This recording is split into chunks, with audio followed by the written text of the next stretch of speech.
The British invasion fleet consisted of 4 battleships, being Rodney, Nelson, Ramillies, and Royal Sovereign, the aircraft carrier HMS Furious, 1 heavy cruiser, 5 light cruisers, and 25 destroyers.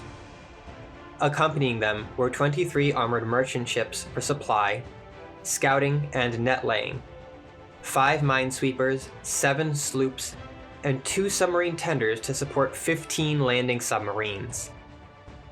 Their troops were escorted aboard 7 transport ships, totaling 40,000 troops. The invasion would begin in the dead of night to take the Norwegians by surprise in the morning. The French fleet consisted of the battleship Condorcet, 4 heavy cruisers, 2 light cruisers, 2 seaplane tenders, 3 large destroyers, and 4 standard destroyers.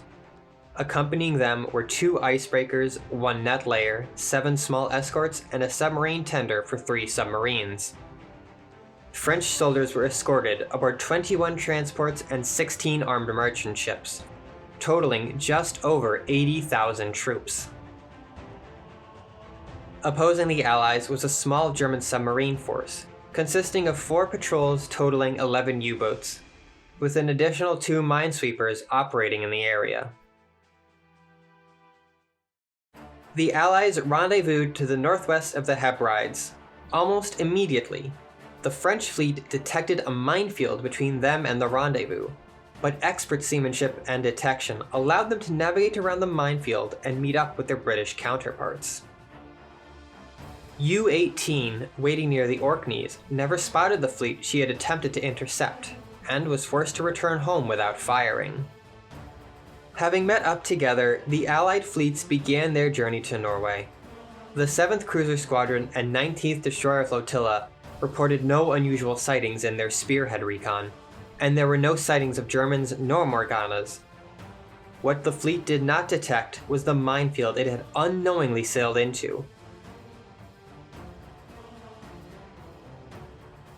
When the British merchant ship Montclair and French escort La Malpenée both sailed into mines, sending them below the water, both fleets began demining operations. The Royal Navy, with its superior training, was able to clear its path of mines with the help of its sweepers, but the French Navy had no such luck. No mines were detected unless inadvertently detonated, the next being destroyer Le Mars.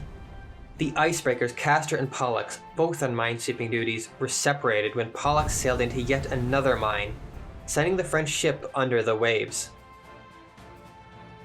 Through the hard work of the remaining minesweepers, the British and French were able to clear the minefield and rescue as many who had gone overboard as possible. Another German U-boat, U-15, had set up much of these German mines and was still waiting for the convoy to sail towards her. She was unable to detect them, however, due to malfunctioning periscopes, and was forced to return home without firing. The fleet continued on, now more alert for minefields. Unfortunately for them, what they now needed was to be alert for enemy submarines, and issues with sonar detection in Cyclone and Epervier led to the inability to detect U-20 prowling for Allied ships. A torpedo spread was sent into the French portion of the fleet. The tender Jules Verne escaped due to a happenstance maneuver, while battleship Condorcet took a torpedo hit, killing many, but not sending the battleship down. Less lucky was the transport Marshal Joffre, bringing along 800 men, which was hit by yet another torpedo, sending her below the waves as survivors attempted to reach safety. French destroyer Typhon raced to counterattack U-20, dropping depth charges above her locations. These charges detonated above the required depth, and U-20 was able to escape from Typhon and return home with a successful kill. Troubles were not over for the Allied fleet, as on the British side, minesweeper Halcyon and sloop Pelican each overlooked a mine, sinking both immediately.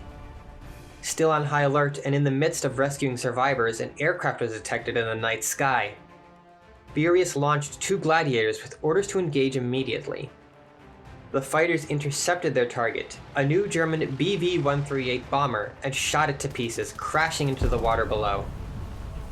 Though it was able to fight back, the Germans did not expect an aircraft carrier to accompany the fleet.